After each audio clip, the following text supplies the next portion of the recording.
Doggies Storm or Storm Doggies. Doggies defeat the Storm 26-12. What an incredible performance by the Bulldogs. Like, what an incredible performance by Ciraldo as well, because you could see a clear game plan where they were genuinely like, throw it out the back, pass as much as you want, be as wide, expansive as you want. If you're going to be a massive nitpicker, that's probably going to be hard to do for 27 rounds. Like, there's no way you can. I mean, look, maybe they can and they create a new style of footy. So I don't think we're going to see the Bulldogs play like that every week. But if you're playing the Melbourne Storm down in Melbourne, I love the balls that takes from Ciraldo to go, you know what? Let's not go down there and play Melbourne's game. Let's upset them. Let's play our game, get into our systems, what we want to do.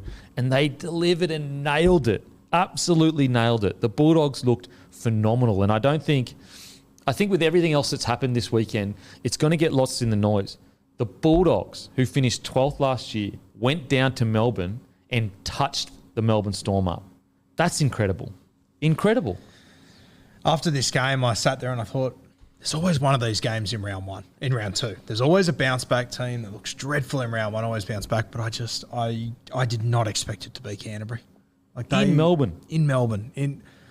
Man, I don't know if there's many places the Canterbury could have gone to this weekend that I would have tipped them, to be honest with you. Melbourne would have been the last one, though. And Melbourne weren't in the game. Mate, they were dominated. Smashed, yeah. Even if you just take out the scoreboard, just watching how the game played out, they were never in it.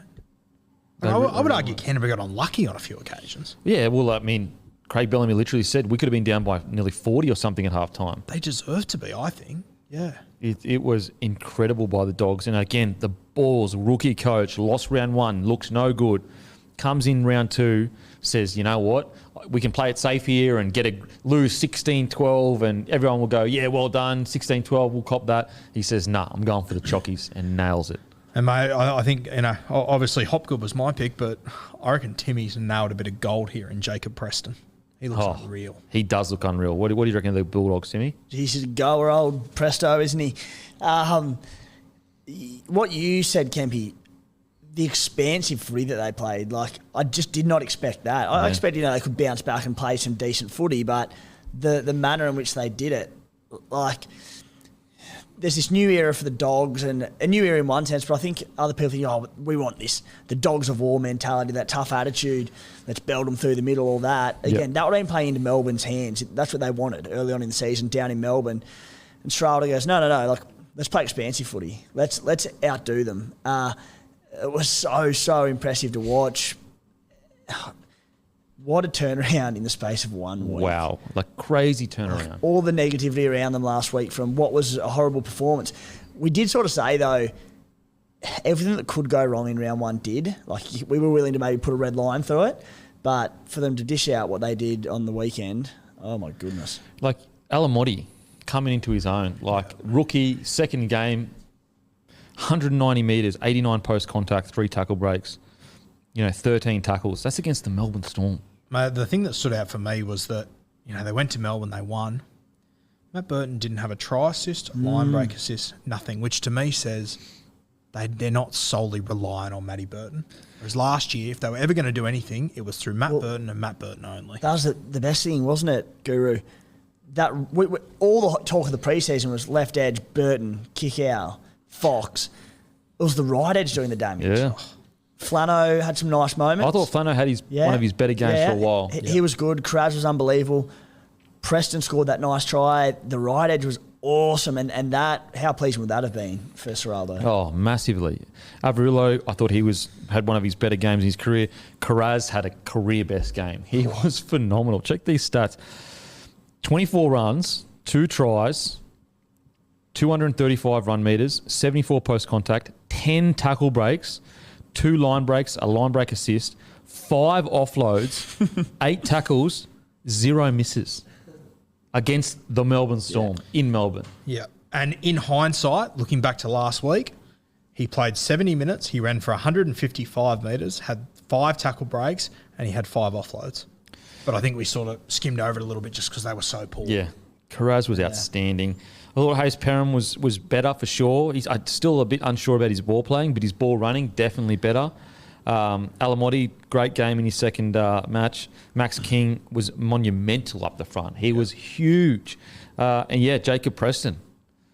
What a star. What a potential star anyway. Obviously got some heaps more footy to play in front of him, but imagine him when his body feels out.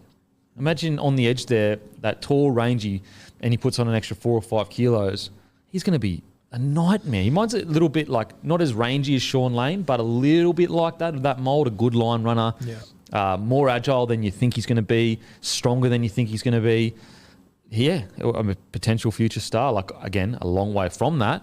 But if you went into a game and said, and Kikau had some nice touches, but I know they've got Preston named at number 13, but he played on an edge. He played edge. Tyler Mariner went to the middle. Yeah, so if you told me in a game that Preston is going to be the damaging wide running forward over Kikau, and again, I know Kikau had some good moments for sure, you'd go, you're absolutely kidding yourself. But he did. And what a knock by Preston in his second game of first grade to play 76 minutes against the Melbourne Storm, and we come out of there talking about who was the damaging guy, Kikau or Jacob Preston. Mate, it's I will say, if you have to be nitpicky, I do think Reid Marnie overplayed his hand a little bit.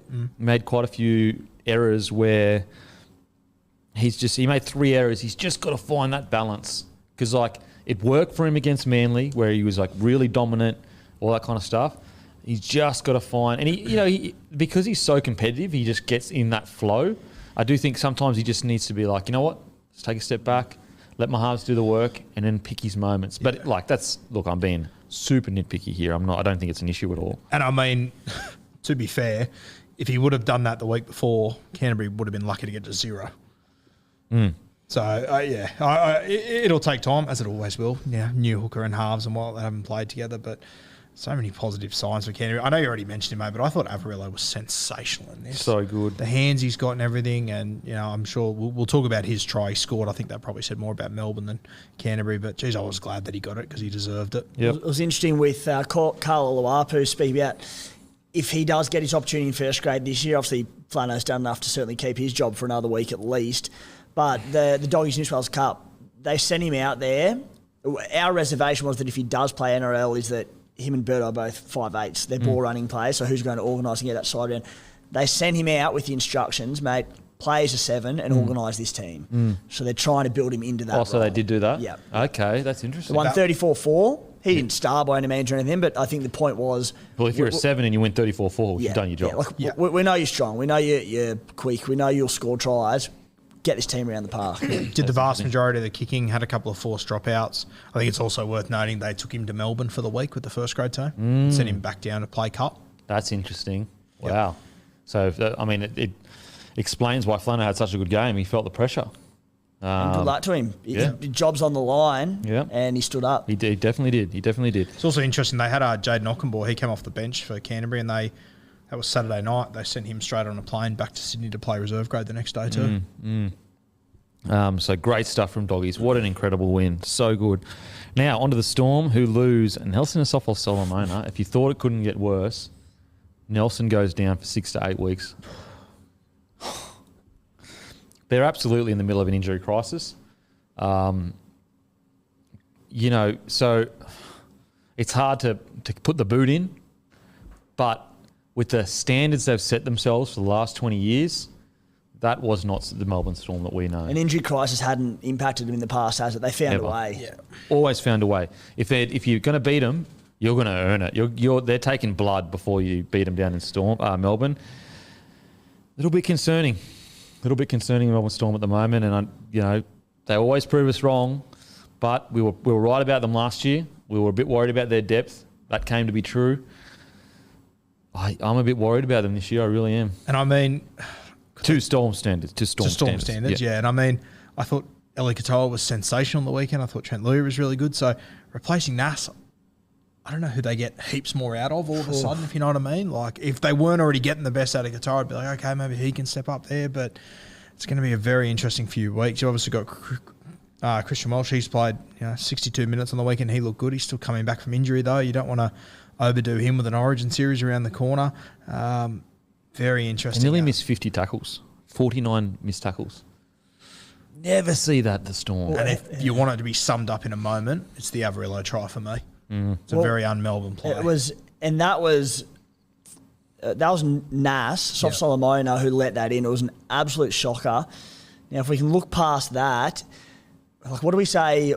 We were concerned about the middles at the Storm all pre-season, even last week, despite beating Parramatta. We just said they can lose Hughes, Munster, whatever. It's obviously going to have a big impact, which they cannot afford to lose Nas. Even after that, he did let that try in. He took it very personally. He knew he'd stuffed up Nas. He scored straight after it, I believe it was, and I felt like he single-handedly had, in that 10-minute period after coming back onto the field, I know he let that try in, but at least with ball in hand, got them back into that game. Then he went off injured, and it was just like, nah, done. Fuck. Yeah, I mean, Bellamy was fuming. I would not want to be in that squad this week. Oh, man, like, for example, you look at Hughes' stats. He's got a try, 146 metres, 6 tackle breaks, 2 line breaks, 2 line break assists, 3 offloads. I mean, they're good stats. Harry Grant as well, great stats, except for the missed tackles, had quite a few missed tackles. I just don't know, man. Like, Grant Axton played 70 minutes. He, ran for 90. He had 96 run metres. Tonna Mapau had, probably not the best game of his career, made a few strange decisions. Eli Katoa was outstanding, I thought. Yeah, Eli Katoa was really good. Dangerous. I touched on last week when we were sort of concerned about, we know he's got the upside, but can he go for 80 minutes? Is he solid? Last week he had something like 15, 16 runs, made a stack of tackles, was really good. This week we saw his upside. He had 2 line breaks in 3 tackles at one point. We had 3 line breaks all up. Yeah. 3 offloads. His combination with Jerome Hughes looked so good. They were on the same page. And it was the 2 line breaks in 2 plays that was the stand. He made the break, he offloaded, and I think old Eli Katoa would have gone, oh, sweet.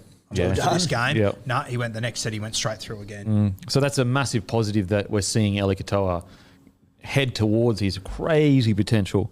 But, yeah, a bit concerning for the Storm at the moment. I'm not sure. Yeah, this might be a tough year. Now, they've proven us wrong a million times before, but just going off the first 2 rounds doesn't instill me with too much. Like, when you compare them to the teams that are flying, they're just probably a step behind at the moment. I'd love to know the last time that a Melbourne Storm opposition made more errors than the Storm and beat them 13 plus. 12 errors to 8. Yeah. Now, to be fair on them, they are in an injury crisis. Like, they really are. Yep. Like, Cam Munster, Nelson went off. You're obviously missing Pappenhausen massively. Kamikamitha. They're missing a bunch of players. So, I guess their main goal probably for the first half of the year is like just try to rack together as many wins as you can. Like just fight tooth and nail. Then when all the troops come back, go on a big run towards the end of the year. Yeah, because for the next month at least, no Nas, no Justin Olam, no Pappenhausen. Once those guys do start to return, then it can start to turn. But the next few weeks is going to be tough for them. But the Melbourne Storm, if there's any club that can bounce back, it is genuinely the Melbourne Storm.